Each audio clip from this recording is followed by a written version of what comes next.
Bonjour, chères auditrices et auditeurs fidèles à Canal FM. Merci de nous rejoindre pour ce premier numéro du Club de la presse de la semaine. Hier, le 7 avril, fête de l'indépendance du Togo, jour férié, nous n'avons pas pu vous présenter votre émission. Mais Dieu merci, nous nous retrouvons aujourd'hui pour une nouvelle aventure. La mise en onde de ce numéro est assurée par Michel Tomega et Thomas Datevi.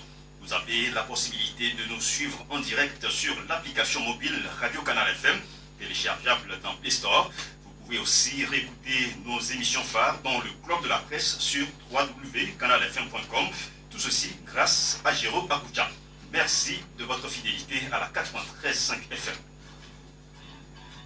Le plateau de ce mardi est composé de Primus Guénou. Bonjour Primus. Bonjour chers amis auditrices, chers amis auditeurs. Bonjour le plateau, bonjour chers amis. Donatien Awesso, analyste politique. Bonjour Donatien. Oui, bonjour au plateau, bonjour à tous ceux qui nous suivent actuellement sur Canal FM. Et puis Adam Adjournou du journal Vision d'Afrique. Bonjour Adam. Bonjour Hussein, bonjour chers tous. À 12h, notre standard sera ouvert pour ceux qui voudraient intervenir en direct dans l'émission. Ce sera à travers nos deux numéros 22 21 33 74 et 22 20 19 68. Merci de garder l'écoute, ça démarre dans un instant.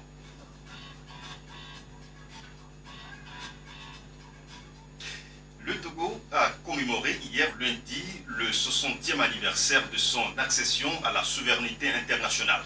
Cette commémoration a eu lieu dans des conditions inhabituelles en raison de la pandémie du nouveau coronavirus.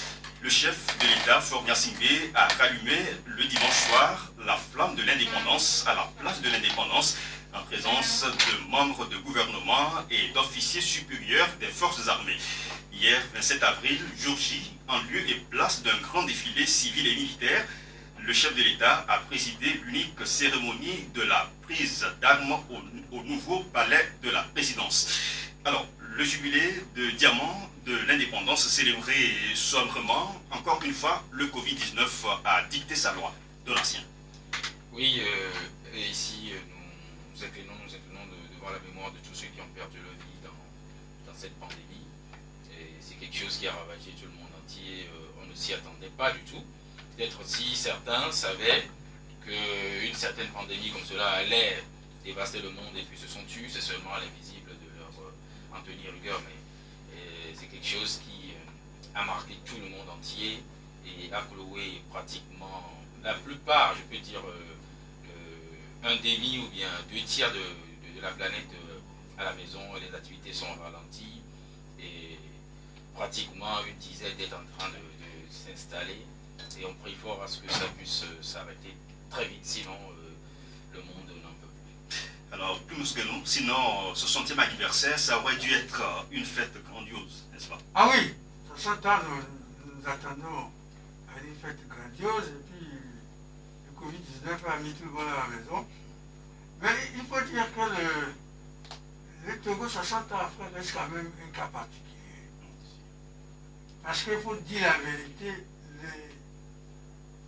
l'indépendance que nous avons célébrée le 27 avril 1960 s'est arrêtée aussi le 13 janvier 1963 avec l'assassinat de M. Sylvain Sobeté.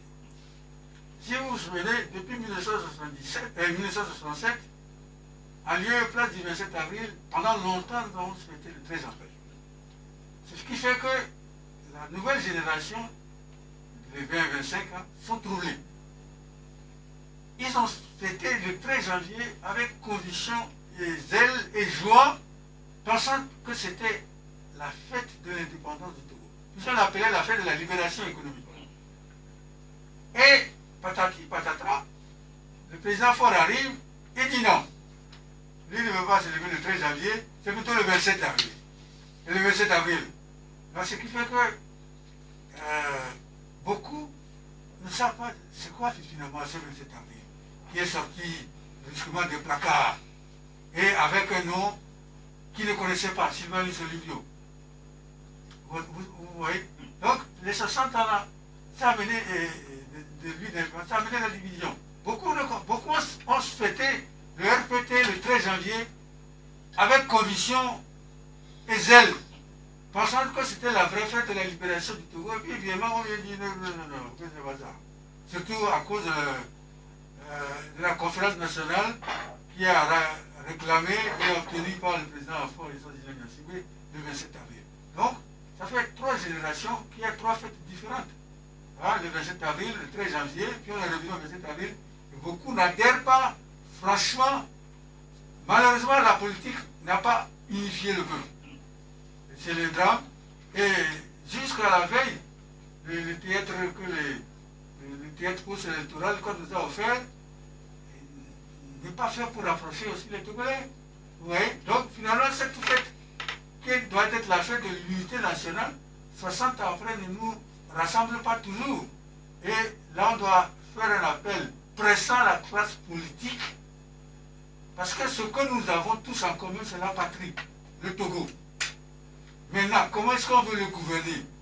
Par les idéologies politiques, c'est autre chose. Et ça ne doit pas être une occasion de désunion. Comment est-ce que les uns et les autres conçoivent le Togo qu'ils veulent construire ne peut pas être un sujet permanent de division, de haine et de séparation. C'est là, je crois, que la classe politique n'a pas compris la lutte pour l'indépendance. Hein, chaque fois que... Parce que le patrimoine commun que nous avons tous, toutes les 41 ethnies réunies, c'est le Togo. Maintenant, comment est-ce que quelqu'un veut le construire? Ça ne peut pas être une lutte, une querelle permanente, sans solution. Donc, surtout, nous faisons appel au président Fon et Sodina. C'est lui notre président. Donc, c'est lui qui a le devoir de rassembler toutes les filles et tous les fils du Togo autour de ce que nous voulons faire ensemble. Et le Covid-19 nous donne l'occasion que le Togo jusqu'ici n'a pas encore saisi. Parce que le non ici là, qu'on veut donner aux gens avec la carte électorale, c'est une grave erreur que, franchement, on doit corriger le plus rapidement. D'accord, merci Primus. En lieu et place d'un discours, le chef de l'État s'est prononcé lors de la cérémonie du rallumage de la flamme de l'indépendance.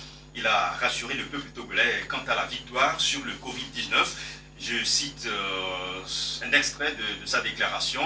En ces moments difficiles qui ne permettent pas à nos concitoyens de célébrer et de rendre hommage à ce long parcours que nous avons connu, je voudrais en notre nom à tous dire avec fierté que nous viendrons à bout de cette pandémie, a-t-il déclaré.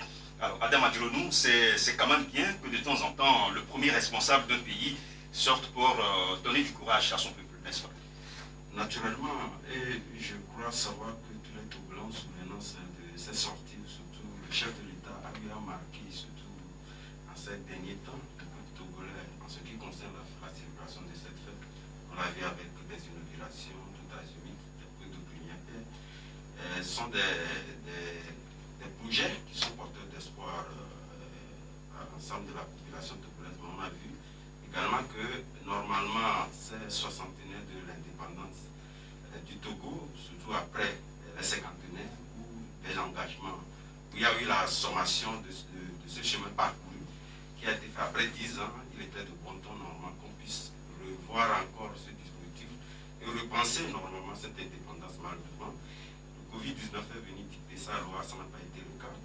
Et le chef de l'État, pour cette fois-ci également, c'est l'un des regards que tous les Togolais ont vu, disons, cette fête-là se célébrer. Mais après tout, je pense que, à part le fait qu'on puisse marquer cette fête par des actes, comme ce fut le cas, naturellement, alors nous avons connu, il y a eu toujours ce défilé militaire et c'est sorti aussi du président de la République. Je pense qu'il y a eu des actes aussi qui ont été posés.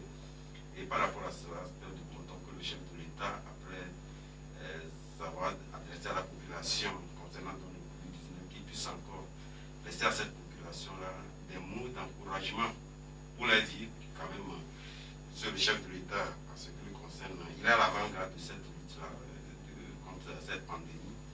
Et il a encore réitéré lors de cette fête de l'indépendance en disant que voilà, qu'il a toujours les yeux regardant sur cette pandémie-là qui nous retient tous aujourd'hui. Donc c'est de bon temps, comme vous l'avez souligné, que le chef de l'État puisse faire donc, cette apparition et tout, donc laisser quelques mots d'espoir au Togolais concernant donc, cette pandémie. Et puis, les à côté de cette célébration avec cette polémique autour de l'apparition publique du chef de l'État sans masque. Hein, tous ceux qui étaient avec lui autour, tous ceux qui étaient autour de lui le 26 avril dernier à la place de l'Indépendance portaient tous des masques, sauf lui. Et certains voient en cette attitude un mauvais exemple pour le peuple. Oui, c'est ça aussi le problème du Togolais. On aime toujours chercher du poil sur le crâne rasé. C'est comme le disait quelqu'un, dont je ne cite pas le nom, le diable se trouve dans les détails. Quel est l'objectif du port du masque? Quand je porte le masque et vous ne le portez pas, c'est un peu atténué parce que ce que je vais ressortir de chez moi, vous n'allez pas l'avoir. Ceux qui sont autour de lui, je ne fais pas son avocat défenseur, mais tous ceux qui sont autour de lui portent le masque. Il n'est pas obligé de porter le masque. Si j'aurais vu sur les images qu'il a l'habitude d'exiger la distanciation, vous devez être au moins à 1 mètre au-delà de lui. Donc je ne vois pas quel est l'intérêt à ce débat. Moi, ce que j'aimerais bien même qu'on puisse déposer comme débat, c'est cette fête-là. Quelle est la place qu'on donne aux héros, ceux qui se sont battus corps et âme pour pouvoir nous donner cette indépendance? Où sont leurs mausolées? Où est-ce qu'on pourrait aller le 27 avril là, se recueillir en disant c'est ici, pas de Souza? Plusieurs sont ces jeunes qui ne savent même pas de qui il s'agit quand on parle d'Augustin de Souza. Le grand argentier qui sortait de l'argent de sa poche, dont j'en suis fier aujourd'hui ici. Mon père à moi-même, géniteur, a eu à travailler pour lui, a eu à cueillir des noix de coco pour lui. Donc franchement, moi j'aurais bien aimé qu'on puisse recentrer le débat sur autre chose, que la jeunesse puisse avoir des repères. Au Togo actuellement, on n'a pas de repères. Comme le Burkinabé peut te dire qu'il a son repère comme étant Thomas Sankara, au Ghana, etc. Mais au Togo, on n'a pas de repères. Il faudrait qu'on puisse... Les femmes, est-ce que des femmes ici savent celle qu'on appelle le bail à Bloré? Non, elles ne savent pas.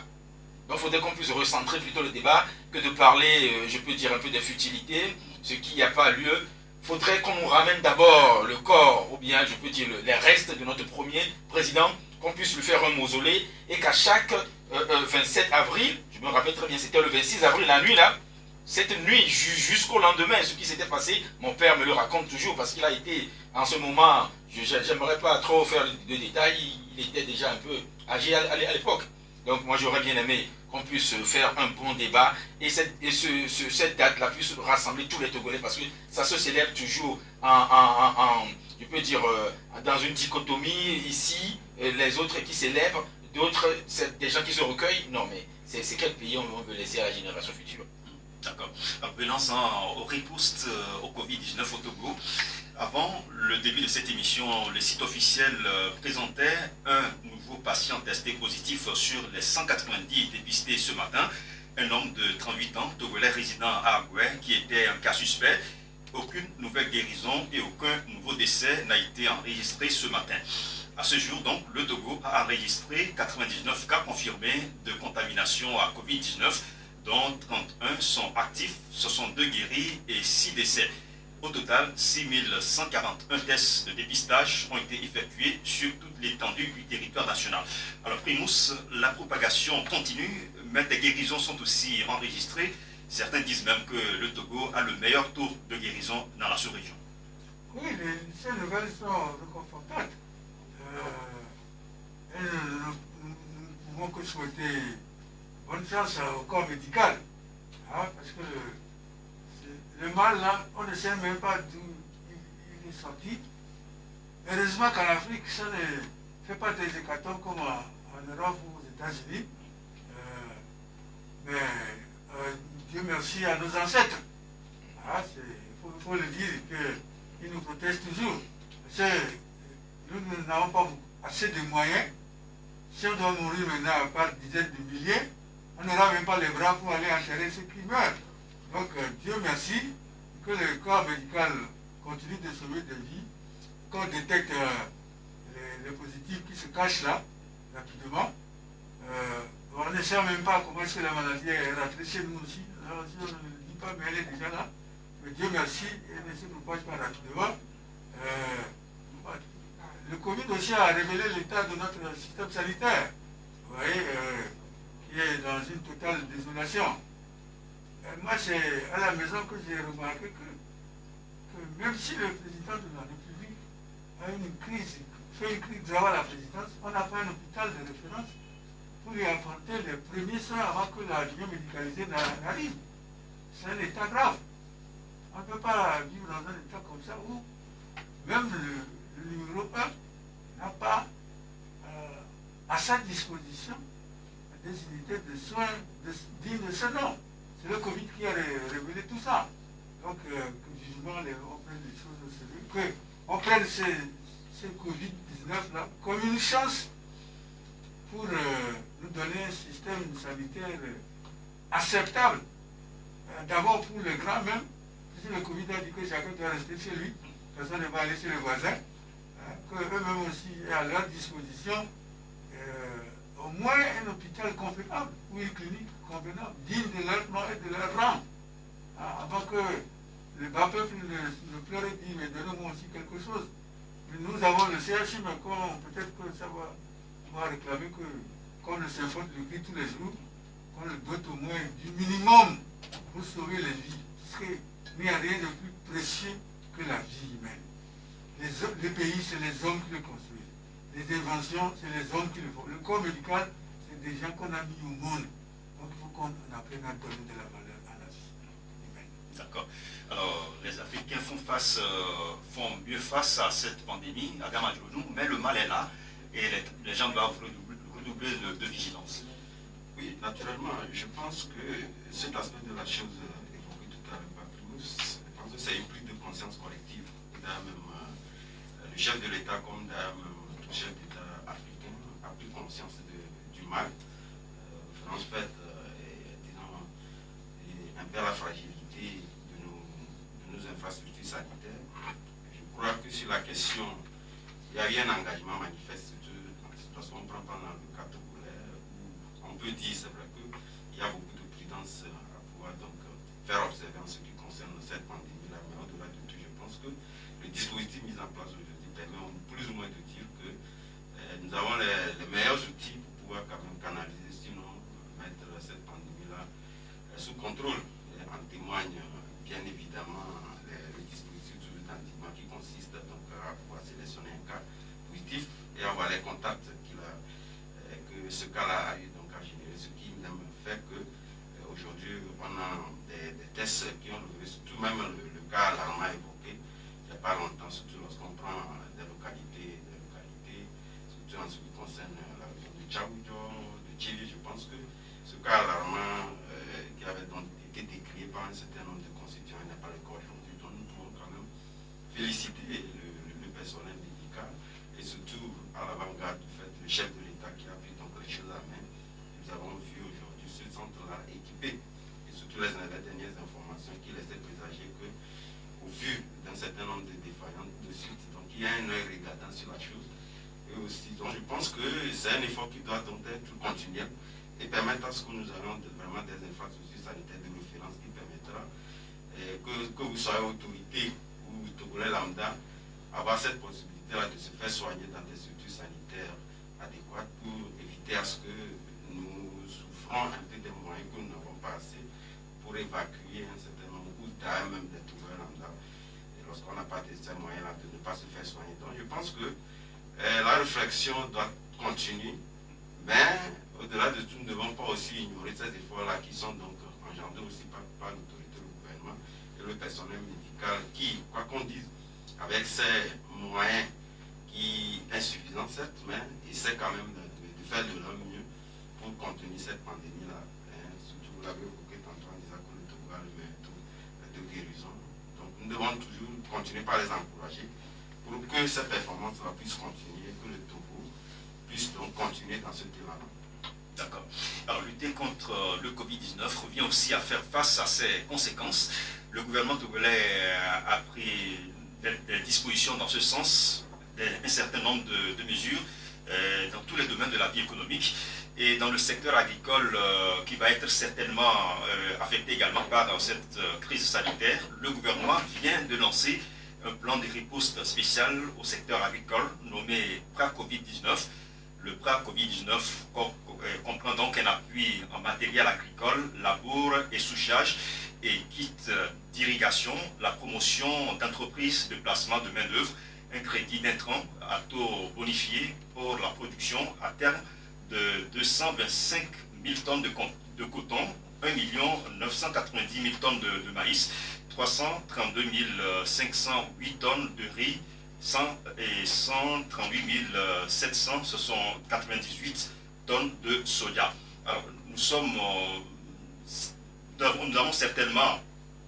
aurons donc certainement dans les prochains jours des voix plus autorisées pour venir nous en parler. Mais Donatien, on peut déjà dire que cet appui au monde rural est indispensable si le Togo veut maintenir sa sécurité alimentaire. Oui, bien sûr, il faut d'abord saluer le geste et je ne dirais pas merci à Covid-19, mais Covid-19 a ouvert les yeux au monde entier, surtout aux premiers dirigeants de chaque pays, de savoir prendre soin de sa population. Je me demandais si le Covid-19 n'était pas là, est-ce que ces actions qui se mènent ici et là se mèneraient-elles? Je me pose cette question, peut-être elles en pensent déçues, je parle de ces autorités, mais les gestes qui sont posés actuellement ne sont qu'à féliciter, mais j'aimerais pas biaiser le débat pour venir sur le fameux Novici, mais c'est un autre problème qu'on a créé encore, surtout le parcours que j'ai eu à faire avant de venir dans ce studio, je vous assure, le nombre pléthorique qui se trouve devant les agences de Move, Togocel, j'ai vu même la Poste, ça je crois que ce sont les étudiants. Franchement, c'est encore une occasion de prolifération de ce virus. Je ne sais pas à quoi nous servent les mairies, je parle de la décentralisation qui a été mal utilisée dans cette pandémie, alors qu'il faudrait décentraliser les choses et que les choses puissent se prendre en main par nos structures décentralisées. Tout est concentré, on est toujours dans la concentration du pouvoir. J'aimerais en appeler ici à la responsabilité de ceux qui ont ça en charge. Sinon, ce n'est pas du tout bien. Certains vont dans des kiosques de quartier, on dit qu'il n'y a pas de liquidité, ça ne passe pas. Donc ils sont obligés d'aller au niveau de la grande agence. Donc c'est quelque chose qui n'est pas fort appréciable, même si moi j'apprécie le geste qui est posé, avec bien sûr un peu quelques exclusions. Je parle là des enseignants du privé qui ne sont pas concernés par ce fameux Novici. Ne sont-ils pas aussi vulnérables?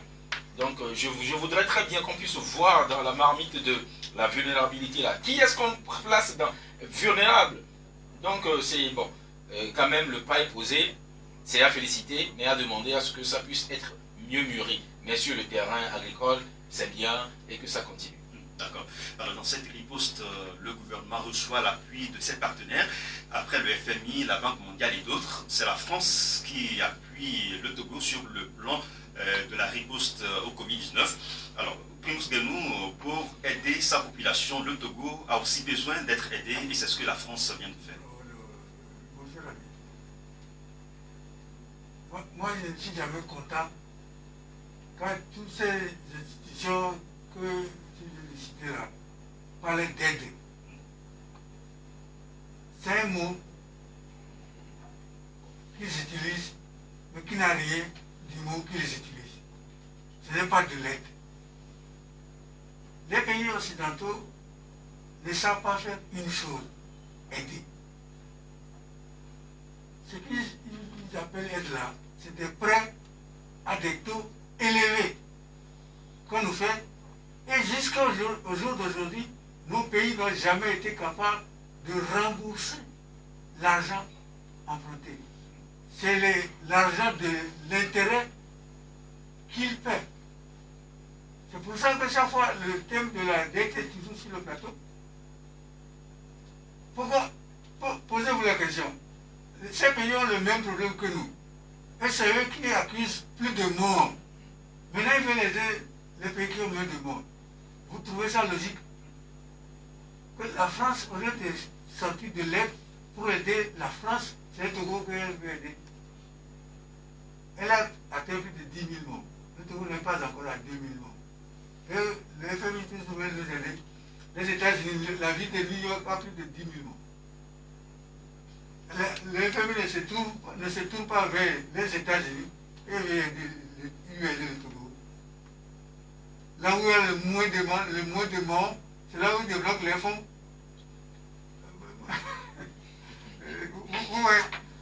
Les gens sont encore en train de faire du commerce avec nous. Pourquoi ils nous prêtent de l'argent à ces taux-là?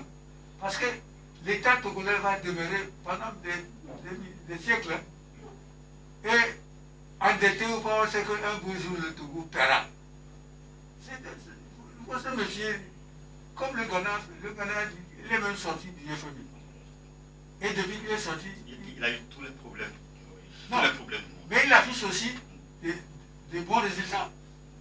Après la sortie du FMI, il y a eu un dégangolage quand même. D'accord. Poursuivez, Pimous. Oui. Pour répondre à mon ami Donatien. Non, c'est Adam. Adam, je vous donne le principe de fonctionnement.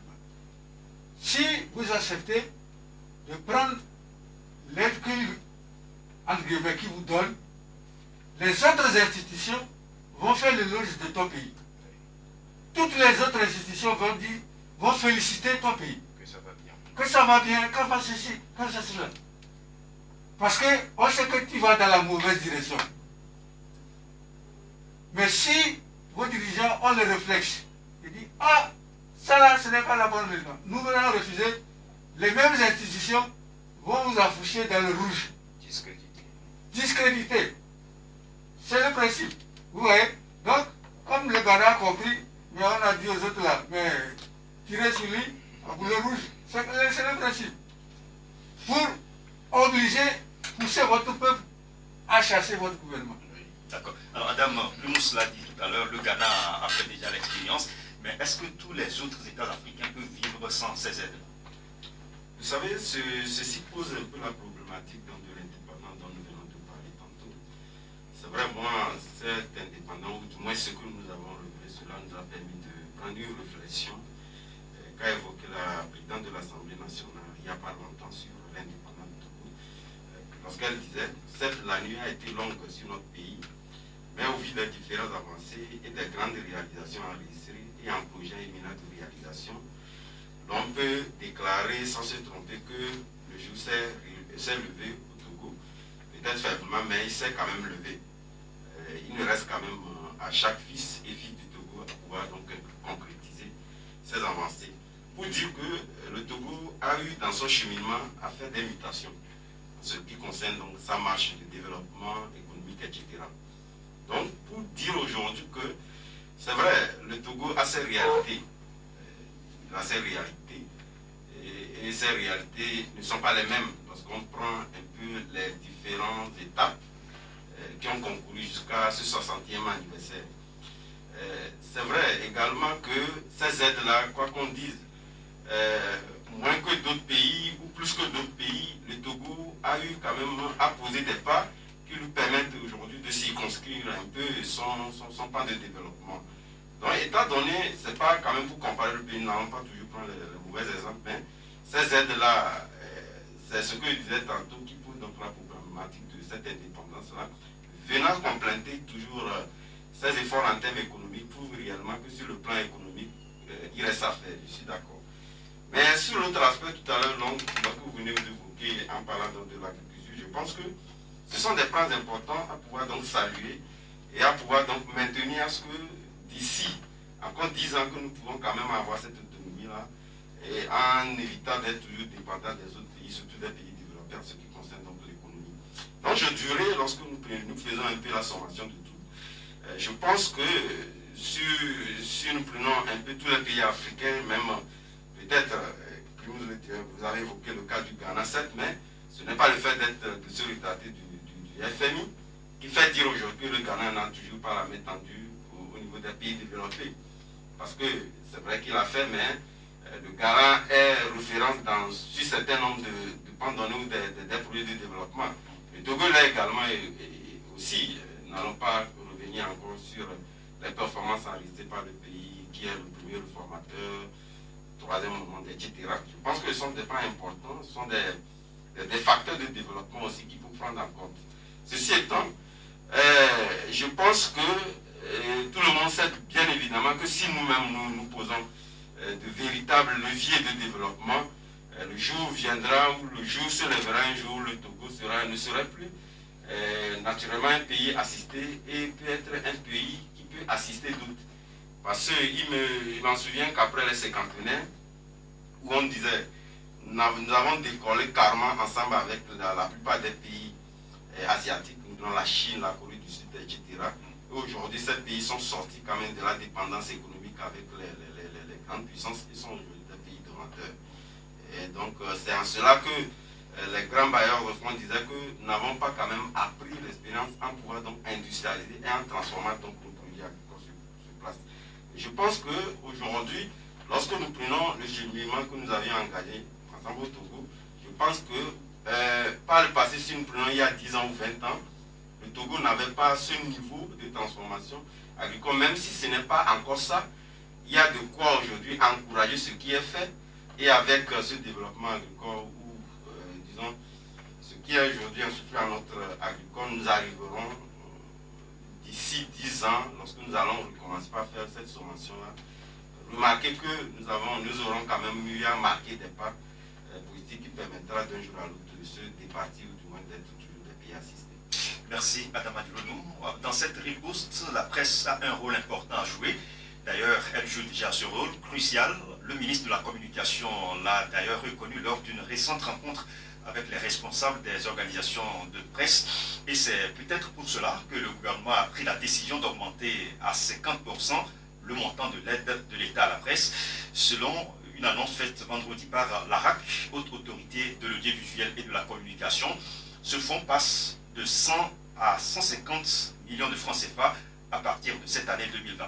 Alors Donatien, dans cette crise sanitaire liée au Covid-19, avec tout ce qu'elle entraîne comme conséquence, est-ce qu'on peut dire que ce geste du gouvernement vient à point nommé pour les médias? Oui, quand on donne, il faut toujours remercier. C'est toujours un pas. Mais je me demande, est-ce qu'il y avait le Covid-19 après les élections de 2007 ou bien 2013, je crois, où la cagnotte avait été augmentée, hein. Conséquemment, il n'y avait pas, je ne sais pas, et ça s'est rétréci bien sûr 15 millions, 100 millions et quelques, mais l'essentiel c'est qu'on puisse laisser la presse faire un bon travail. Être toujours le gendarme derrière la presse, vouloir ce que la presse puisse voir toujours dans un certain angle, ou bien ne pas laisser les gens s'exprimer librement, avoir des divergences d'opinion. C'est ça aussi qui tue un peu la démocratie, comme quelqu'un l'a dit. Il vaudrait mieux un pays sans gouvernement, sans gouvernement qu'un pays sans presse. Donc j'aurais bien aimé que ce geste qui a été posé maintenant, où c'est avancé vers 150 millions, puisse aller crescendo, pour que la presse puisse... sans la presse, je vous assure, hein, Covid-19 allait encore faire plus de dégâts qu'elle ne le fait actuellement. Parce que c'est grâce à cette presse-là que les gens sont informés au jour le jour. Et c'est par cette presse même que les autorités passent pour informer. Donc il faudrait qu'on puisse leur donner cette aide-là. Parce que quand on répartit, certains reviennent même jusqu'à 100, 200 000. Hein, et ça ne couvre même pas... C'est pas tout le monde qui a... C'est pas tout le monde qui a... Voilà, il y a aussi des critères. Donc vous voyez, ça n'atteint même pas l'électricité mensuelle de certains organes. Donc bon, je ne peux que saluer le geste qui a été posé, je peux dire, par le chef de l'État, par l'État, parce qu'il représente l'État bien sûr. Et ce fonds vient bien sûr des fonds de l'État, c'est pas de sa poche. Donc merci, et que ça continue sur cette lancée, et qu'on regarde aussi les autres couches de la nation. C'est comme s'il y a des couches qui sont un peu oubliées au profit d'autres couches. Il ne faudrait pas qu'on fasse deux poids, deux mesures et puis qu'on le dit en effet, prendre l'eau froide dans l'eau chaude. D'accord. Alors, puisque nous, 150 millions, c'est une somme importante, mais est-ce que c'est suffisant? Rappelons que le Togo compte plus d'une centaine de presse écrite, radio, télé et consorts.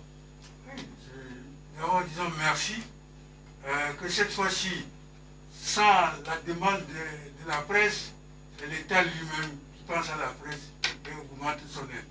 Disons merci. Sinon, pour le Covid-19, vous avez vu, c'est la presse qui était au front, au four et au moulin, pour la sensibilisation. Et les ministres même ont pris d'assaut les médias pour pouvoir sensibiliser. La presse était à côté des autorités de l'État pour faire la sensibilisation. Donc, disons merci à ce geste inattendue qu'on fait à la presse, et même les presses qui étaient critiques à l'égard du pouvoir, on s'est rendu compte que même elle disait au moins une certaine vérité. Quand tenons l'état de nos hôpitaux, hein, quand les conditions dans lesquelles notre confrère Dominique Risson, vous voyez, du jour au lendemain, on a badigeonné les choses THR. Parce que quelqu'un qui l'a suivi, au lieu de s'occuper de lui aussi, il a pris des photos. Vous voyez, tout cela, c'est pour le bien du pays. Vous voyez, peut-être qu'avec le temps, les autres aussi vont trouver le ton qu'il faut pour dire les choses qu'il faut dire. Mais tout cela, c'est pour voir dans l'avantage de notre pays. Bon, 150 millions, c'est bon. Maintenant, il faut qu'on élargisse aussi le nombre de ceux qui vont bénéficier. Parce que nous l'avons vu avec le nom ici. Quand l'État veut partager, c'est là où... D'abord, les bouches à nourrir sont nombreuses, trop nombreuses. Hein, c'est quand on veut donner qu'on se rend compte que ceux qui veulent manger et qui ont réellement faim aussi, ils sont trop nombreux. Hein, c'est un indice aussi. Vous voyez que mon collègue Adam parlait de l'Asie. L'Asie, en 1960, nous étions au même point de départ. Mais eux, ils ont fait un choix clair qu'ils vont faire le bien-être de leur population. C'est-à-dire qu'ils ont mis le bien-être collectif au centre de leurs efforts. La Chine s'est même fermée pendant 50 ans à tout le monde. Mais aujourd'hui, elle est ouverte parce que tout le monde est rassasié. Et on ne peut plus les retenir. Et ce qui frappe les Chinois qui viennent travailler ici, beaucoup sont des prisonniers de l'État. Ils viennent purger leur peine. Mais le Chinois qui a réussi, il va partout dans le monde, il revient. Vous voyez, pendant 50 ans, il voulait sortir, et l'État a dit non, je veux d'abord faire ton bien-être. Et quand on a atteint ça, maintenant il voyage partout, fièrement, il dit qu'il est Chinois, ou il est chinoise, puis il rentre encore chez lui. Vous voyez? Mais quand vous prenez les pays africains, curieusement chez nous, la misère s'est multipliée de façon exponentielle. Parce que notre choix aussi était clair. Nous avons fait les choix individuels. L'État existait, mais dit chacun n'a qu'à se débrouiller. Chacun s'occupe de soi, moi aussi je m'occupe de moi-même. Et le résultat aussi est là. La misère chez nous, dans les pays africains, est galopante. Donc nous n'avons pas fait le choix du bien-être collectif. Et c'est ce que les peuples réclament. D'accord. Merci Primus. Adam Antilonou, encore une fois, la presse en ligne sera privée de cette subvention, malgré de multiples interpellations des organisations de la presse en ligne européenne, la TOPEL. Pourtant, ces médias jouent un rôle fondamental dans la formation et l'information des communautés. Oui, à ce jour, je ne crois pas qu'on puisse réellement dire que la presse en ligne serait ne bénéficierait pas de cette aide-là, parce que je pense que c'est une lutte qui nous incombe tous. Je pense que ces appels venant donc des organisations de presse en ligne, dont moi-même aussi j'appartiens également, fera quand même entendre raison à l'autorité pour qu'ils puissent, surtout dans ce contexte de coronavirus, de pouvoir intervenir, à pouvoir donc soulager les peines de cette presse-là. Mais ce qu'il faut aussi relever, c'est que c'est vrai, aujourd'hui, lorsque vous prenez les dispositions, tout à l'heure, il y a Primus qui le disait, je pense que le fait d'augmenter d'abord cette enveloppe-là, est d'abord à saluer, il faut remercier l'autorité qui a eu donc à comprendre un peu. Mais d'abord, je tiens quand même à vous rappeler, c'est qu'à la suite des efforts des organisations de presse, qui continuent d'ailleurs même pas de mener cette lutte-là, et que cette enveloppe-là a été donc revue à la hausse. Mais au-delà de tout, je pense qu'aujourd'hui, la presse dans sa globalité ne peut pas s'en réjouir dans la mesure où il fut un moment où l'aide de l'État, la subvention de l'aide de l'État était à 350 millions, ou 300 millions si je me rappelle très bien. Mais je pense que lorsque vous posez la question, les autorités disent, c'est la presse même qui a amené à ce que cette enveloppe-là puisse être revue à la baisse. Bon, je je ne saurais le dire. Mais donc je pense qu'il revient à la presse dans sa globalité de pouvoir donc renforcer, surtout on l'a vu avec ce Covid-19, sans interpeller la presse, parce que la presse, surtout, je parle de la presse privée, qui est bénéficiaire de cette enveloppe-là. Nous menons une mission de service privé à caractère public, avec des difficultés que la presse surtout a lorsque vous prenez aussi au niveau des impressions des journaux, vous prenez les radios, il y a toujours des difficultés de paiement, même au niveau des fréquences, etc. C'est énorme, parce que lorsque vous prenez par exemple un hebdomadaire, annuellement, pour bénéficier de l'aide, parce que de toutes les façons, je suis d'accord avec l'État, parce que ce n'est pas parce que vous avez créé un organe qu'il faut forcément bénéficier. Il y a des critères d'éligibilité qu'il faut aussi respecter. Ce serait aussi le cas au niveau de la presse en ligne. Ça va être les mêmes critères également. Mais il faut faire un effort donc de tenir, parce que lorsque vous créez une entreprise, je pense que vous l'avez créée et vous avez forcément la politique de vos moyens. Et ça s'appelle aide. Ça ne veut pas dire fondamentalement que ça viendra un peu prendre en compte, disons, les charges liées donc à la production ou carrément à l'émission, qu'on prenne la télé ou la radio. Donc il nous appartient quand même. Ailleurs, aujourd'hui, moi je salue le fait que au Togo, ces dispositions-là sont assez souples. Parce que vous allez ailleurs, on vous laisse d'abord, vous allez, vous faites le boulot pendant 5 ans avant d'être éligible au niveau de cette aide de l'État à la presse. Donc je pense que nous devons donc continuer par appeler à la clémence du gouvernement pour pouvoir donc amener cette aide-là à 350 millions comme c'était le cas par le passé et permettre naturellement à la presse en ligne également d'en bénéficier. C'est vrai que l'aide de l'État, comme évoqué, c'est exercice N+1. Ce n'est pas l'année en cours, donc l'aide qui s'octroie cette année n'est pas l'aide de 2020, mais c'est l'aide de l'État à la presse de 2019. Donc il y a cette nuance-là qu'il faut aussi prendre en compte, mais dans le contexte de coronavirus, je pense que l'État doit faire en sorte que si nous sommes en 2020 et que c'est tous les médias dans leur ensemble qui ont fait le boulot de pouvoir donc voir le cas de la presse en ligne qui aujourd'hui est réellement véritablement dauphine de ces aides-là et qui fait réellement un travail de fond également. Donc je pense que les organisations de presse continuent pas à faire le lobbying et le gouvernement, je pense qu'à l'avenir, n'hésitera pas à retourner dans cette aide-là, 350 millions comme ce fut le cas il y a quelques années. D'accord. Merci à vous tous.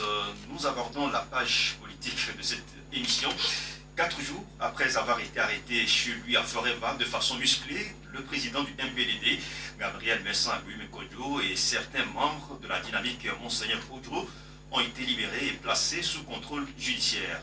De l'ancien, personne ne s'attendait à ce qu'on relâche aussitôt ces personnes arrêtées, et vu les moyens déployés pour le faire. C'est un peu incompréhensible.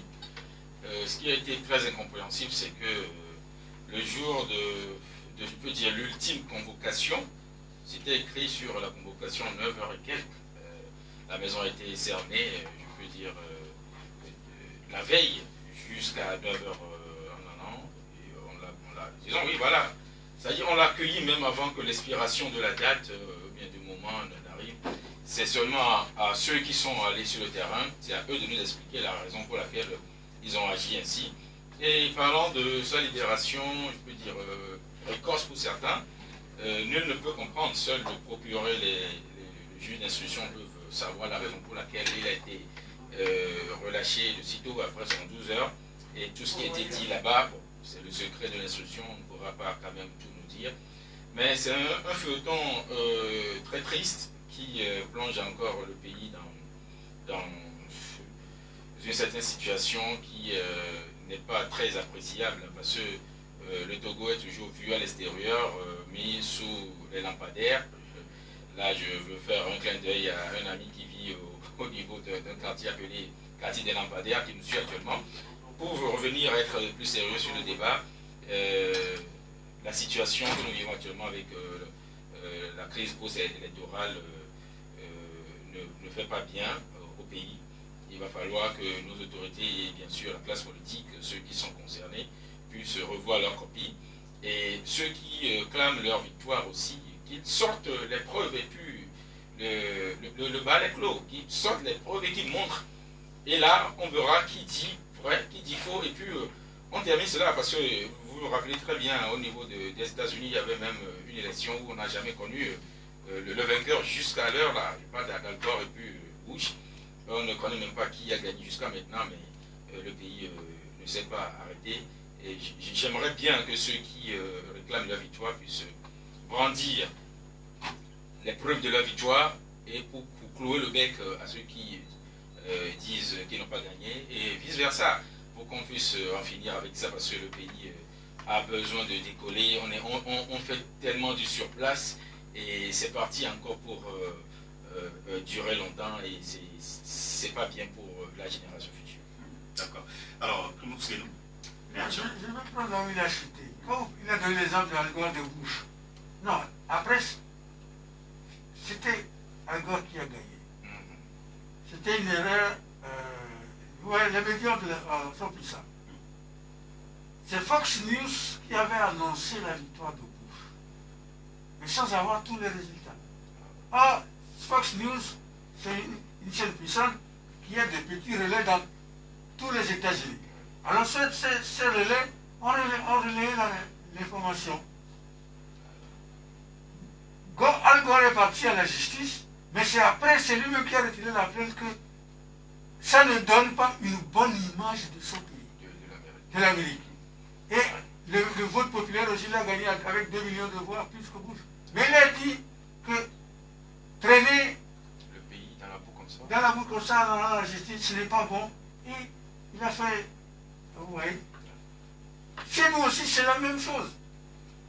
Moi, si nous parlons de l'état de droit, mais que l'État aussi se comporte en état de droit, c'est triste tout ce qui s'est passé. Les gens ont dit que M. Agoumé, il a que de hautes fonctions dans ces pays, il veut se mettre au-dessus de la loi. Moi, je n'ai pas vu nulle part où M. Agoumé s'est mis au-dessus de la loi. Je vais vous donner un exemple. Dans le pénal, où vous avez un avocat, où l'État lui-même vous commet un avocat d'office. Parce qu'au pénal, vous ne pouvez pas le faire sans avocat.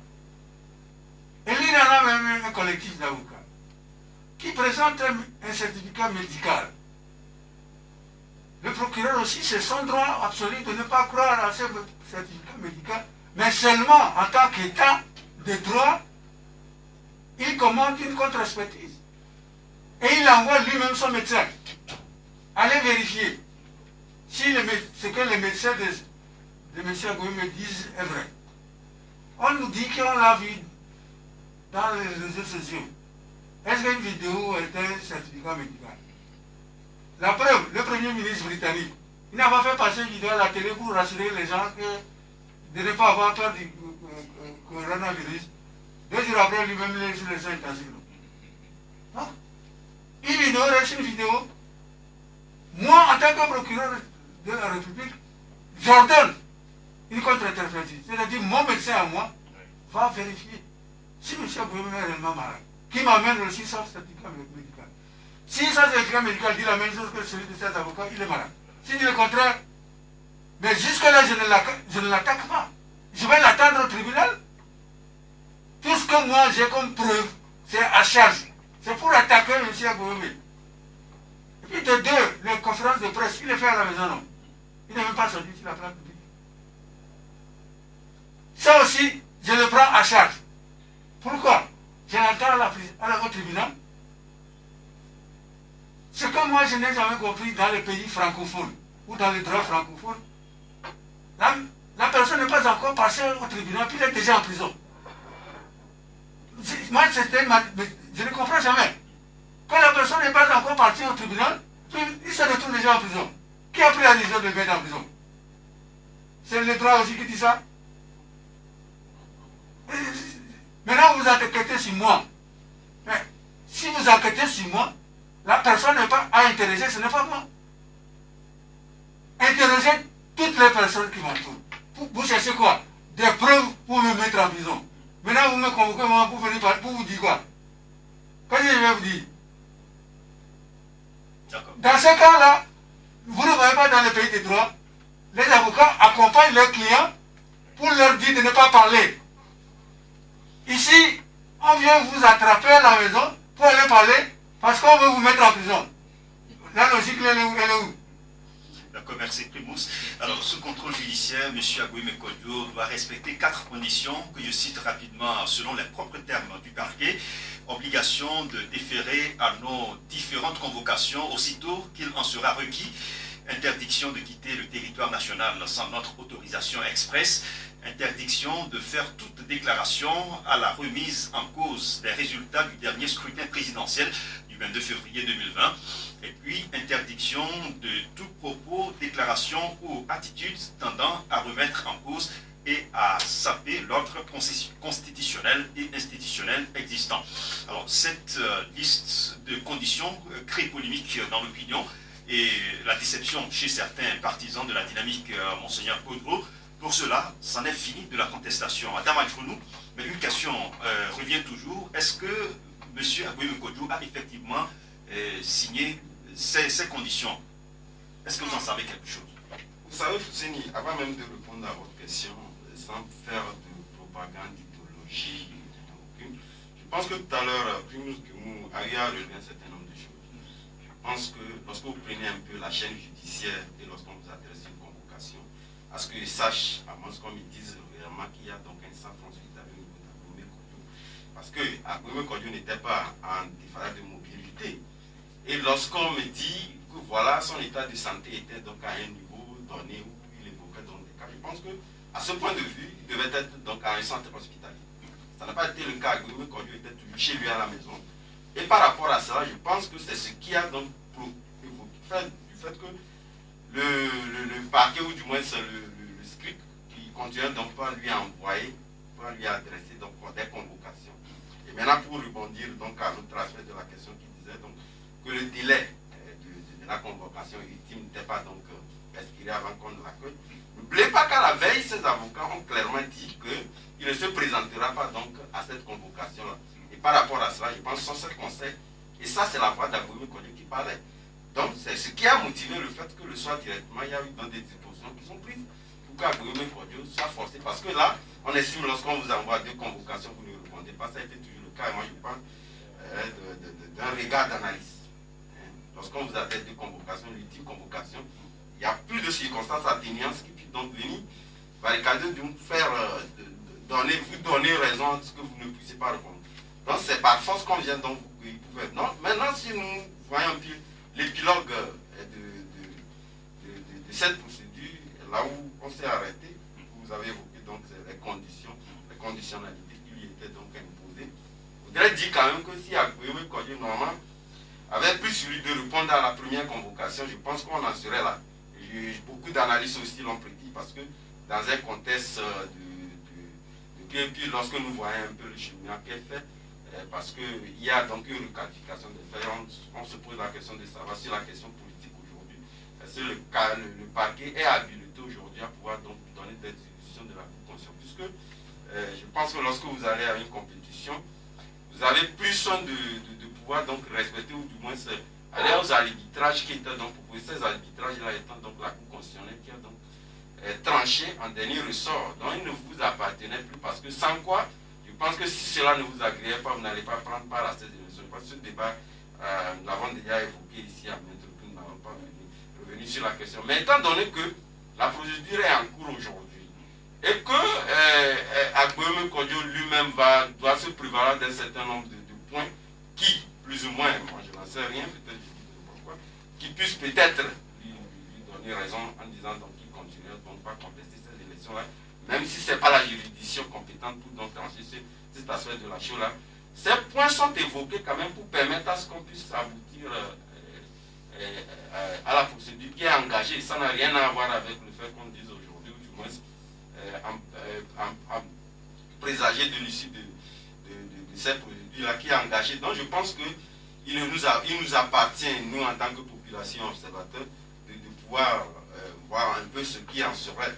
Et en présager de l'issue aujourd'hui de ce procès-là, en donc tergiversant sur des points de ces aspects-là, je pense qu'il ne serait pas bien, parce que beaucoup avaient déjà prédit que Agouime Kodjo serait en prison. Voilà qu'il n'en est rien aujourd'hui. Donc, essayons donc de donner le temps à la justice de pouvoir trancher ce procès-là, qu'à l'avenir nous sachions à quoi s'en tenir. D'accord.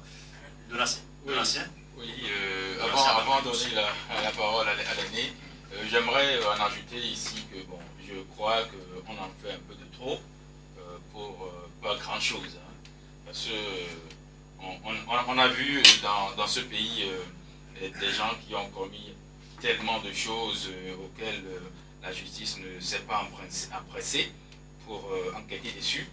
Mais juste ce qui s'est passé ici, on saute et on cueille des gens et puis on leur colle des restrictions. Moi, je dirais que ça a été de trop. Mais laissez-moi dire un petit truc à tous ceux-là qui amplifient encore cette situation d'arrêter, parce que je suis sûr que nos autorités sont en train de réfléchir à ne pas traîner. Ça, je parle bien sûr en souhait, hein, qui sont en train de réfléchir à ne pas traîner la face du Togo dans la boue, parce que c'est nous tous notre face, parce que quand on sort du territoire, on est toujours appelé Togolais, même si je me naturalise américain aujourd'hui, j'ai toujours la fibre togolaise dans mon sang. Donc il faudrait qu'ils arrêtent ce spectacle triste qui ne peut même pas être écrit dans un drame de William Shakespeare. D'accord. Plus que... Oui, je vais vous donner un exemple. Prenons le cas du Malawi. Ils ont fait une élection présidentielle et le président dit qu'il a gagné. Il a été proclamé par la commission électorale. Et les opposants aussi sont partis déposer une plainte auprès de la Cour suprême. La Cour suprême a pris son temps, 3 mois après les résultats, et a donné son verdict.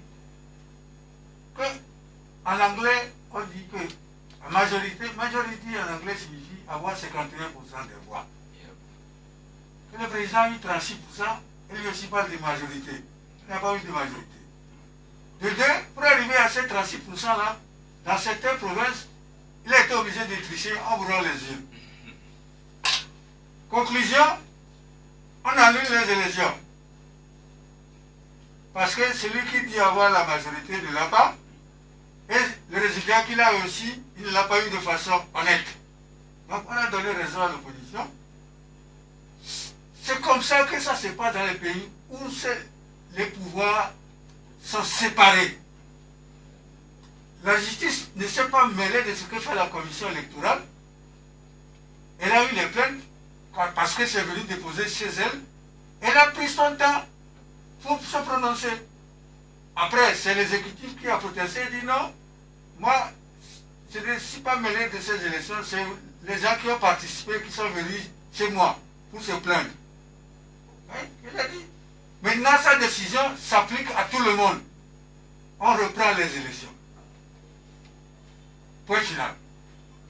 Dans un pays où les pouvoirs sont séparés, la commission électorale fait ce qu'elle veut faire. La justice ne se mêle pas. On sait, nous voulons voir que tout est lié.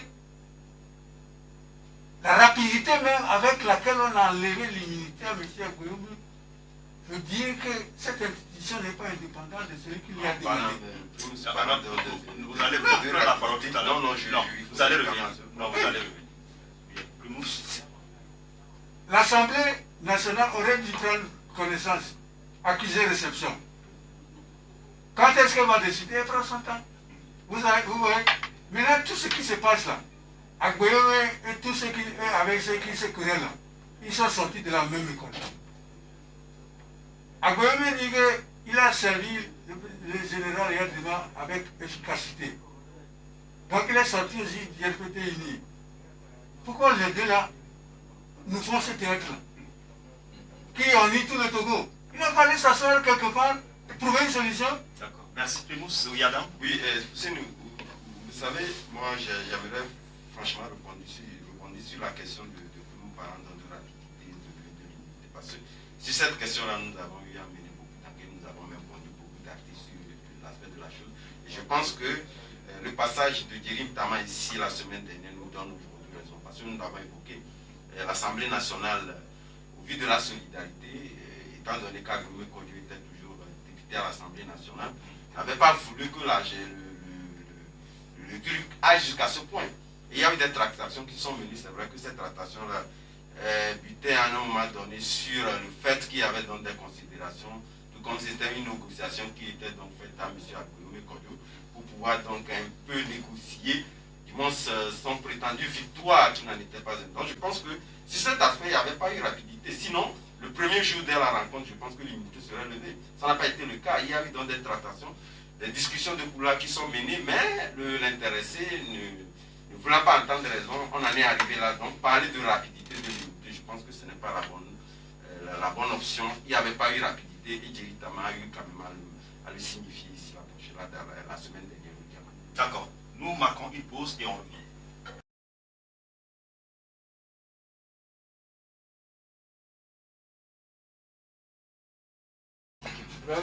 Nous revenons pour la suite de cette émission. La dernière partie, c'est l'heure d'ouvrir la ligne aux auditeurs.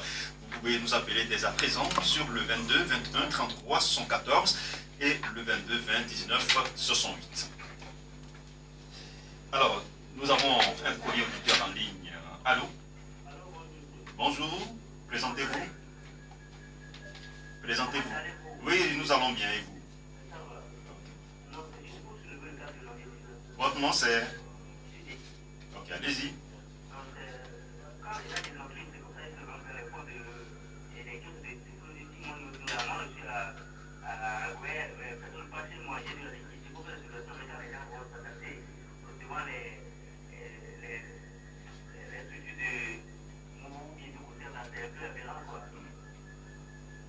D'accord, merci.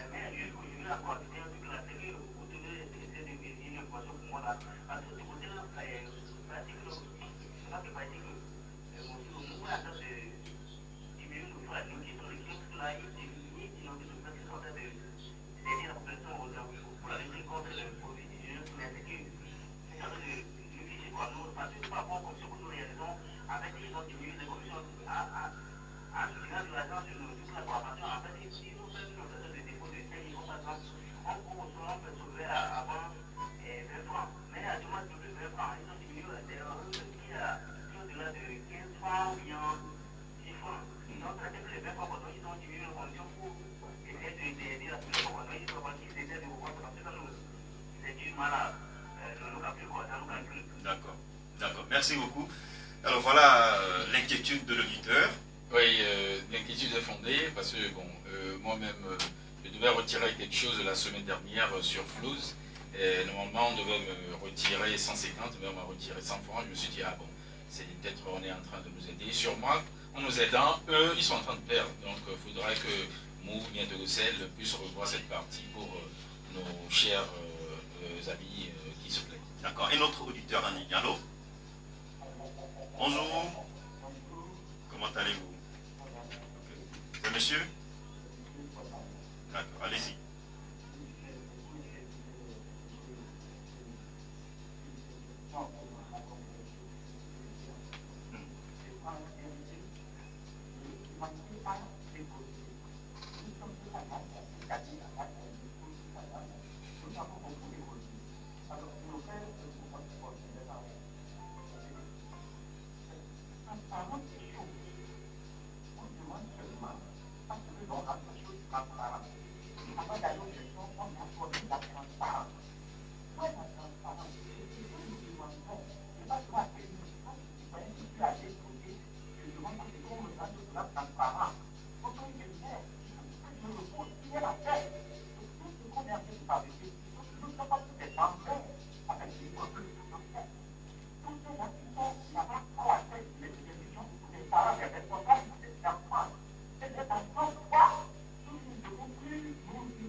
Merci. Adam Adjonou. Oui, je pense que ce dont a toujours voulu l'opposition, c'est d'avoir, disons, un fichier électoral ou un dispositif électoral qui puisse faire l'objet de vérifications pour s'assurer de sa sincérité. Et sur cet aspect, je pense que son niveau de la CENI surtout, il a fait, on a vu aujourd'hui, organiser même des journées pour tout ouverte qui permettrait à tout citoyen et à tout compartiment politique de pouvoir donc vérifier cette sincérité-là. Je pense que la réflexion doit continuer par se mûrir et à l'avenir, continuer donc par vérifier. D'accord. Nous prenons un autre auditeur. Allô? Allô? Bon. Bonjour. Bonjour. D'accord. Monsieur Magoulou, allez-y. Oui, je reviens au début de cette émission pour l'apparition du chef de l'État sans porter le masque à soulever un collet. Et un de vos confrères a soulevé cela, mais on l'a balayé plus ou moins de revers de la main. On est même allé jusqu'à dire qu'on va chercher sur la tête d'un chauve, parce que quelqu'un a cassé une place. Mais je dis que c'est très grave. Un chef de l'État n'est pas n'importe qui. C'est le symbole de la République. Et une loi qui est décrétée, c'est une loi mondiale, je dirais, c'est même une loi nationale. Où on demandait à tout le monde de porter le masque. Mais je préfère que les ministres n'emportent pas que lui, qu'il le porte et qu'il les sanctionne. Et on va la vérifier. Mais c'est le contraire qui s'est produit. Cela démontre le fait que notre pays ne respecte pas les lois. Celui qui doit respecter les textes est celui qui n'a pas publiquement. Et on risque même de nous traiter d'un pays qui ne respecte pas les lois, comme on a l'habitude de le dire. Moi, vraiment, ça m'a surpris. C'est que nos collègues, vos confrères, à les ministres, disant que le diable se trouve dans les détails. Non, ce n'est pas dans tous les détails qu'il y a le diable. Merci, monsieur. Il y a le tel d'esprit, des fois. Merci, monsieur Magoulou. Merci. Parlant de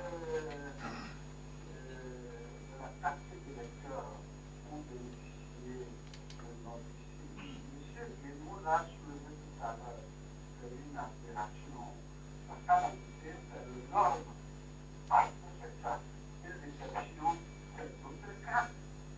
Mais ici, on trouve cela normal, comme c'est la carte d'électeur qui a servi à obtenir des fonds.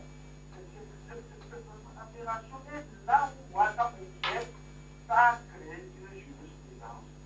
Vous vous rappelez, dans ce pays, on nous a forcé à changer les noms. Et après, on nous dit qu'on n'a jamais obligé quelqu'un de faire pour ça. Mais je voulais continuer à souffrir de ce changement de nom aujourd'hui. On risque un jour d'imposer à nos enfants, à nos petits, de présenter les cartes d'élection pour pouvoir passer des examens. Merci, monsieur Magoulou. Merci, monsieur Magoulou. Bonne journée à vous. Oui, vous avez été interpellé. Oui, je suis un peu surpris par M. Magoulou, que j'écoute souvent. C'est un aîné, je le respecte, mais j'aimerais bien lui dire que, bien sûr, que le chef d'État devrait porter la bavette, mais ça ne devait pas être sujet à bavardage, je peux dire. Si on était à la télévision, j'allais lui montrer ici, c'est la reine Elisabeth II, si vous pourrez le voir avec moi, qui était devant ces sujets en train de délivrer un message sans bavette. Donc c'est pas forcé que Fonia Singé porte une bavette et que ça fasse comme un tollé général. Bon, peut-être il n'a pas saisi le fond de ma pensée, je m'en excuse. D'accord. Et la question de la carte est tributaire du fait que la quasi-majorité de la population, surtout cette couche vulnérable-là, est cette couche-là qui n'en dispose pas, parce que la question a été relevée lors de ces recensements. Voilà pourquoi la carte d'électeur a été adoptée pour donc, ce projet d'ambition. D'accord. Un autre auditeur en ligne. Allô? Allô? Allô? Oui. Allez-y. Allô? Oui, bonjour, monsieur. Bonjour, c'est M. Koulani de Biafra. Ah, monsieur Koulani, comment allez-vous?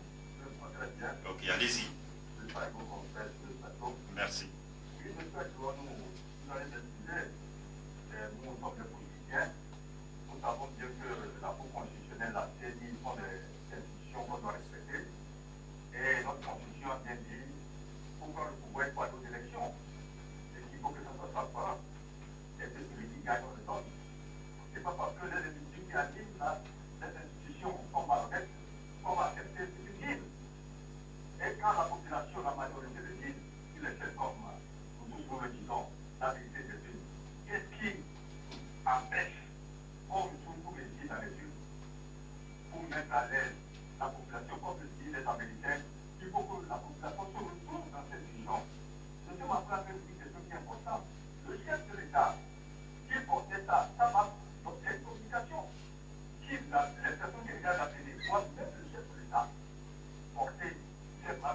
l'État politique de la maternité a accepté cet état-là.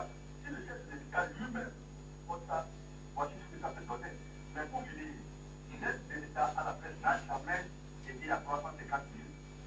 Il n'a qu'à 350 millions. C'est 300 000. 350 millions de morts. Il n'a qu'à vérifier. C'était en 2010. Et quand les journalistes sont partis pour présenter les deux au chef de l'État, et il a sorti de sa poche. Allez, tu vois dans le budget, il n'y a pas de 300 000. Et 100 millions, vous avez, il a sorti de sa poche pour augmenter. Et c'est une manière de vous isoler pour que vous acceptez les élections de 2010. Et après, ça c'est fini. Et la seule année, c'est de sa poche. Ça ne pas ça dans le budget. Si après cet débat-là, vous êtes des journalistes, il faut quand même essayer de voir tout éclairer la population. Merci. Merci, M. Koulani. Nous avons fait économie des injures dans nos interventions. Nous avons un auditeur en ligne. Allô?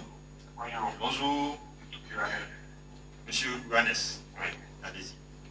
Tout d'abord, concernant le cas de moi, j'aimerais tout simplement, en tant que partisan de la dynamique du Kodjo, j'aimerais dire à tous mes jeunes frères, à tous les partisans de la dynamique du Kodjo, que Agoyoumi n'a vendu aucune lutte pour être libéré. Pour nous comprendre bien les choses. Nous savons le pays dans lequel nous sommes. Et Agoyoumi peut facilement se retrouver en prison, comme d'autres leaders l'ont été avant lui. Et ce n'est pas en prison que la lutte pourra bien se faire. Pour cette lutte, il y a plusieurs stratégies à faire. Et moi, je me dis, les restrictions qui ont été portées à Agoyoumi avant qu'il n'accepte d'être libéré, ce ne sont pas ces restrictions-là qui vont nous empêcher en termes d'objectifs. L'objectif, c'est l'alternance. Le message que je voulais passer ce matin, c'est que nous disons que nous sachons que 2020 est déjà passé, mais nous savons la personne qui a été élue, nous savons qui a été réellement élu. Nous savons qu'en raison du fait que le pouvoir togolais est un pouvoir militaire et que ce sont les militaires qui sont en train d'abasser le peuple, laissons tout ça là et disons plutôt la prochaine élection et commençons à préparer une autre stratégie. Et moi, je dis dès lors que les prochaines manifestations que nous allons faire dans ce pays, ça sera pour réclamer que désormais cette élection, toute élection que ce soit, cela doit être liée par la CENI, bureau de vote, par bureau de vote. Ça doit être nos prochaines réclamations. Et si nous n'obtenons pas ça, nous saurons que le pouvoir a quelque chose à cacher. Voilà. Donc c'est sur ce point que je vais intervenir. Concernant le côté politique, concernant la situation du coronavirus. Oui, rapidement. Aujourd'hui, nous sommes à 19 cas, 99 cas plutôt. Écoutez, je me dis qu'il est temps qu'on sache que le couvre-feu n'a aucun intérêt, n'a aucune efficacité. Le couvre-feu, je ne sais pas, à 20h normalement, pour être pour tout ce qui est dans le studio, avant cette histoire de couvre-feu, normalement à 20h, je pense que la majorité d'entre vous là-bas est déjà à la maison. Alors qu'on ne nous dise pas que c'est le couvre-feu qui va ramener les gens à la maison. Dans une situation normale, déjà à 20h, la majorité de la population est à la maison. C'est dans la journée que les gens s'agglutinent, même les mesures ne sont pas respectées. C'est là où il faut viser. Je ne comprends pas jusqu'alors pourquoi on ne rend pas obligatoire le port des bavettes. Et quand on parle de couvre-feu, si le gouvernement obtient pour le port des bavettes obligatoire, il craint que la mesure du couvre-feu, on se rend compte que ça n'a plus de raison d'être. C'est pourquoi jusqu'alors, le port des bavettes n'est pas obligatoire. On veut toujours garder le couvre-feu là. Et je ne comprends pas cela. Merci, Johannes. À plus. Un autre auditeur en ligne. Allô? Allô? Bonjour. Comment allez-vous? Présentez-vous. Allô? Ok, allez-y.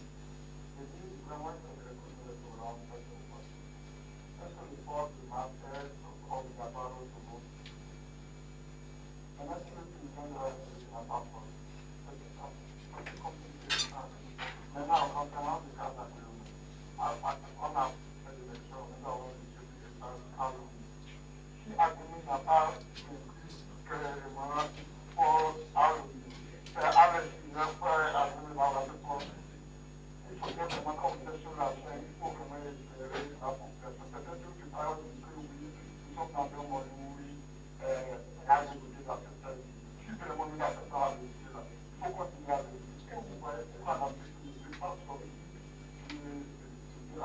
parce que tout ce que quelqu'un voulait, c'est la politique. Et il dit ça là, effectivement, que vous avez pensé que ça va changer. Quelqu'un, vous voyez, on va savoir pour aller décider, oui, il a fait. Je ne vais pas changer comment.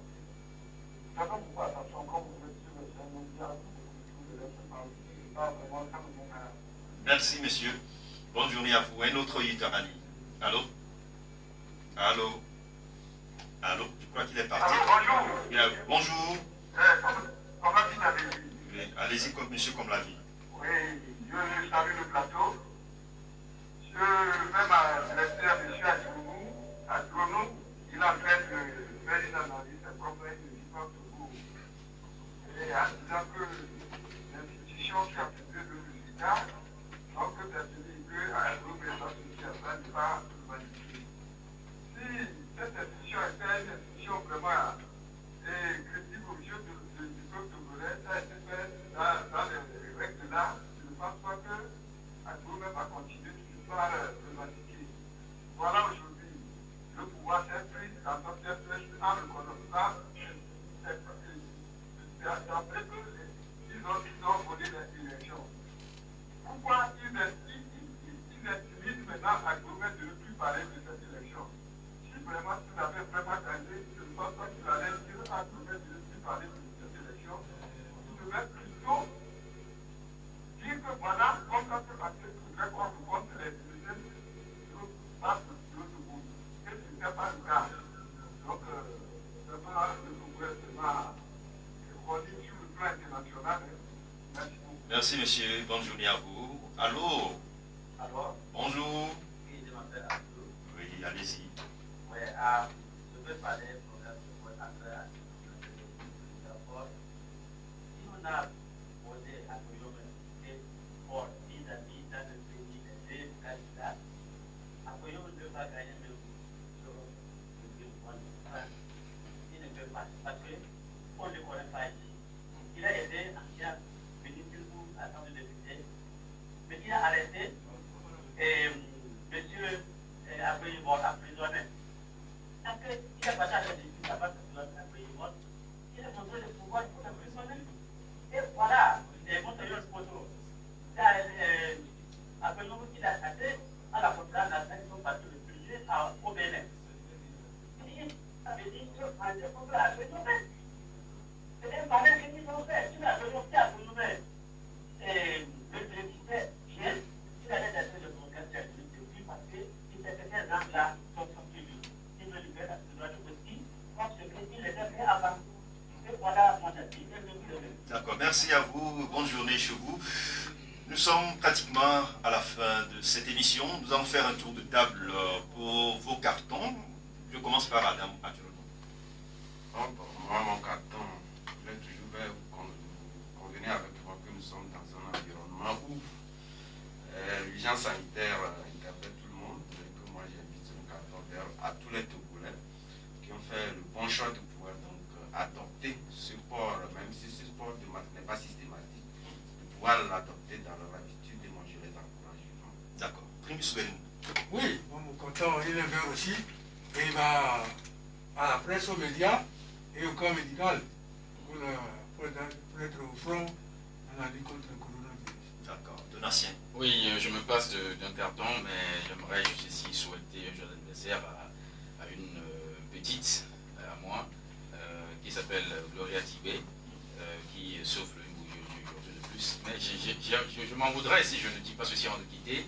Et il y a un certain phénomène qui me déplaît énormément dans ce pays où l'on voudrait simplement que ce que tu dises puisse plaire à quelqu'un ou à une autre personne. Si ce que tu dis ne plaît pas à un camp, alors là, l'autre camp va te prendre comme un ennemi à abattre. Donc on voudrait toujours que celui qui parle puisse plaire à celui qui écoute. Non, ça ne pourrait pas être ainsi. Donc il faudrait que nos compatriotes puissent savoir que l'autre aussi a une autre idée et que lui aussi a son idée à lui.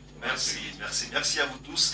Primus Benou, Donatien Awesso, analyste politique, et Adam Adjoumou du journal Vision d'Afrique. C'est la fin de ce numéro, mis en onde par Michel Tomega et Thomas Datevi, mise en ligne Jérôme Apucha. Je vous retrouve demain à 11h.